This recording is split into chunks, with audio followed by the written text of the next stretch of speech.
Assalamualaikum warahmatullahi wabarakatuh. Halo everyone, selamat datang di segmen baru Kumat bareng kami, kupas mata kuliah ilmu komunikasi bareng Kamila. Nah, di segmen kali ini aku bakal sharing seputar hal-hal dan ilmu yang aku pelajari, yang aku dapatkan di ilmu komunikasi Universitas Airlangga. So, kalau kalian merasa ada yang janggal atau kok gini di video kali ini, please correct me if I'm wrong melalui kolom komentar di bawah ya. Kali ini kita akan mengulik tentang salah satu nonverbal code dari komunikasi nonverbal, yakni gesture.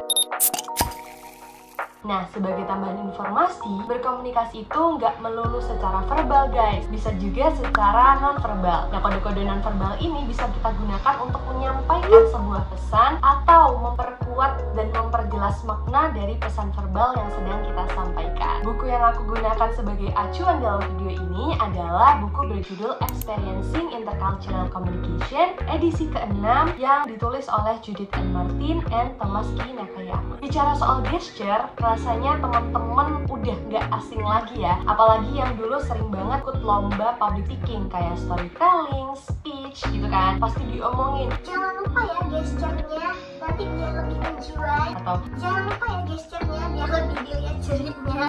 back to the topic. Nah, gesture sendiri ini adalah gerakan lengan dan tangan yang berkomunikasi secara nonverbal.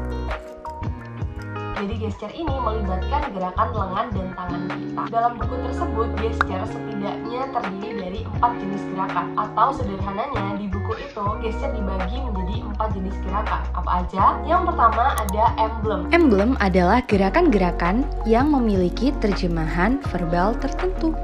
Emblem ini kita sering dengernya lambang gitu ya. Jadi misalnya kita lagi ngobrolin hal yang rahasia nih sama teman kita, terus teman kita bilang, janji ya kamu gak bilang sama siapa-siapa. Tanpa kita bilang janji, tapi kita melakukan gerakan ini ya, kelingking ketemu kelingking ini, kita berdua paham bahwa artinya itu janji. Akan tetapi gesture ini nggak se-universal itu. Gesture ini terbatas karena biasanya di setiap budaya di wilayah tertentu memiliki lambang tersendiri. Misalnya dulu belum booming gerakan seperti ini dari Korea gitu ya. Untuk orang-orang Indonesia, apalagi orang-orang yang bukan termasuk Gen Z dan milenial, bingung artinya ini apa. Karena kalau dimirip-miripin, mirip minta duit gitu kan di Indonesia. Artinya aku cinta kamu. Nah, hal-hal seperti itulah yang menunjukkan bahwa emblem ini itu terbatas dan tidak se-universal itu. Yang kedua, ada ilustrator. Ilustrator adalah gerakan yang digunakan untuk menggambarkan kata-kata yang diucapkan.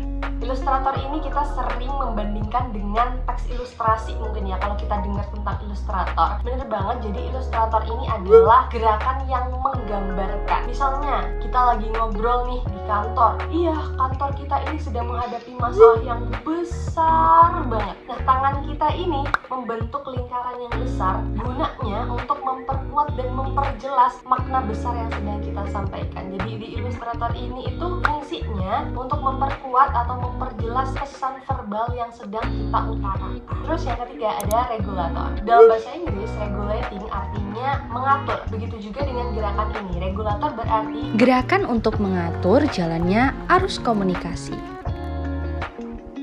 misalnya di dalam sebuah kelas lagi di sesi tanya jawab, terus gurunya bilang, siapa nih yang mau tanya? Terus banyak yang raise hand gitu kan di kelas. Nah, gurunya itu nunjuk-nunjuk satu persatu muridnya, sembari beliau mengucapkan nama dari muridnya ini tadi, atau bahkan tanpa beliau mengucapkan nama, tapi tangannya ini udah menunjuk ke arah anak-anak tertentu. Ini sudah merupakan gerakan regulator, sudah bisa mengatur jalannya arus komunikasi. Atau misal saat kita lagi ngobrol sama orang yang lagi teleponan, terus dia kayak gini ke kita. Nah, tanpa dia ngomong, bentar aku lagi telepon, kita udah tahu bahwa kita harus menghentikan pesan yang sedang kita ingin sampaikan gitu kan. Itulah gerakan regulator. Terus kita masuk ke gerakan adaptor. Adaptor adalah gerakan untuk menyesuaikan dan mengelola emosi kita.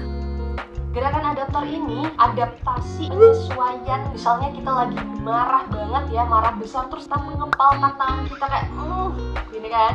Atau mungkin kita lagi nangis, terus kita ucek-ucek mata dulu. Nah, itu termasuk gerakan adaptor dalam gesture. So, itu tadi adalah 4 jenis gerakan dalam gesture. Dan yang perlu teman-teman ingat bahwa berkomunikasi itu nggak melulu tentang verbal gitu ya, nggak melulu secara verbal, bisa juga secara non-verbal. Dengan orang diem dan dia menunjukkan gesture tertentu, bisa saja itu dia sedang berkomunikasi dengan kita. Dan setiap gesture yang ditunjukkan atau ditampilkan seseorang itu pasti memiliki makna tertentu. So, itu dia penjelasan tentang gesture. Semoga ada hal-hal baik yang kalian dapatkan di video kali ini. Kalau kalian suka dengan segmen yang kayak gini, boleh banget request tentang topik apa yang mau dibahas. Sama aku bisa dan aku mampu untuk mengulasnya, insya Allah akan aku bahas di sini.